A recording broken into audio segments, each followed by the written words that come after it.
A homeless Arizona mom living out of her car is arrested for leaving her children in the car while she goes on a job interview.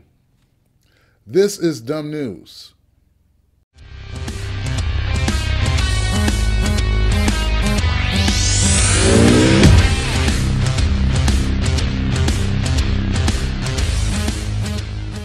Wow. Hey, folks, thanks for tuning in. This is Tim's Take Live. I'm your host, Tim Black. Shanesha Taylor is a 35-year-old mom living in Arizona. Unfortunately, she's homeless, and she has two children. One's 6-month-old, and one's a 2-year-old. Now, she was quite excited when she got an opportunity to go on a job interview to change her situation, but unfortunately, she did not have daycare. She said she had nowhere to take the children to leave them during the interview process. So what does she do? Well, Shanesha Taylor has some tough decisions to make. Do you take the job interview and go for the job, or do you just try to do what you're doing?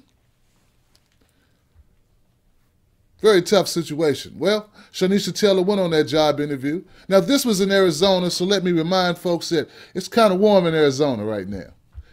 Pretty warm all year from what I understand. It was at least in the 80s when this happened last Thursday.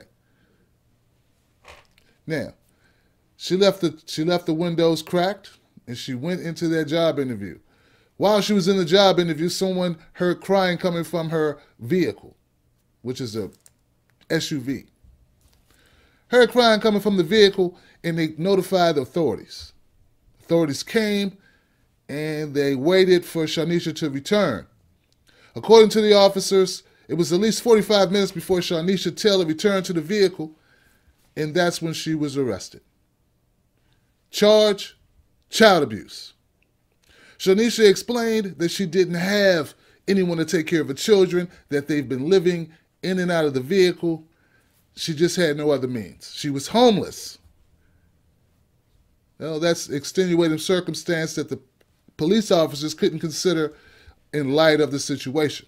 Now, we all know that children die every year. A small number, but still a significant number of children die from being left in vehicles, unattended. So I'm not here to gloss over that situation. It is what it is. But does this shine a light a little bit on the situation that many homeless people and people struggling beneath the poverty line face every day? I think it does. Shanesha Taylor is a prime example of what happens when we fall through the cracks in the system. But at this point, it's possible you couldn't consider what many of Americans have fallen through to just be a crack. No, it's a gaping hole. Now, I think it's more of a sinkhole. Let's call it a sinkhole, because that's what it is. This is a sad situation, folks, any way you slice it. Now, I don't know where Shanesha Taylor's children are right now, but Shanesha Taylor, she's in the custody of the Maricopa County Sheriff's Department. And they expect her to be there at least until their trial date, because she can't make bail. Now, I was watching some video clips today, and I noticed that Bill O'Reilly, on his talking points, he had, what's his name, Paul Ryan. He had Paul Ryan on the show, and they were attacking the bashers of Paul Ryan for some comments he made about inner city folks. You know, black folks, Latino folks. Come on, when you say inner city, what comes to mind? And he was defending Paul Ryan when he said that, you know, the problem is the inner city people's culture. They have neck tattoos. Bill O'Reilly went on to say they have neck tattoos, and Paul Ryan says they don't have a culture, they don't want jobs. Well, I think Shanesha Taylor, she's inner city, she's black Latino, and she's trying to find a job, Paul. Won't we help her out? Look, you and Bill O'Reilly, let's get together. Let's get her out of jail, and let's get her back with her kids, and let's try to help her find that job that she so desperately wanted. So she's not sitting at home waiting on an Obama check, as you would like folks to believe. A lot of people are looking for work. It's just tough out there for a human being, not just inner city folks. You know, as I go through stories every day, as I look for stories that will inform and engage my audience, I run across stories of mothers who willfully abuse their children, neglect them, don't feed them, intentionally harm their children. I just don't see that situation being the case here. Yes, it's true.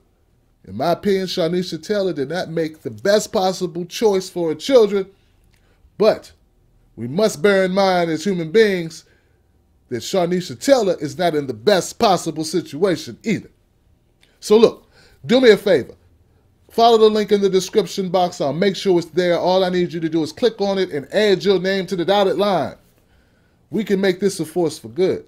Hey, Bill O'Reilly, Paul Ryan, I'll be looking for you. I expect to see your names on that dotted line. You got to stand for people. You can do this story too. And help out. Put your money where your mouth is. If you can sling it, you can bring it. I'm Tim Black. This is Tim's Take Live. Thanks for watching.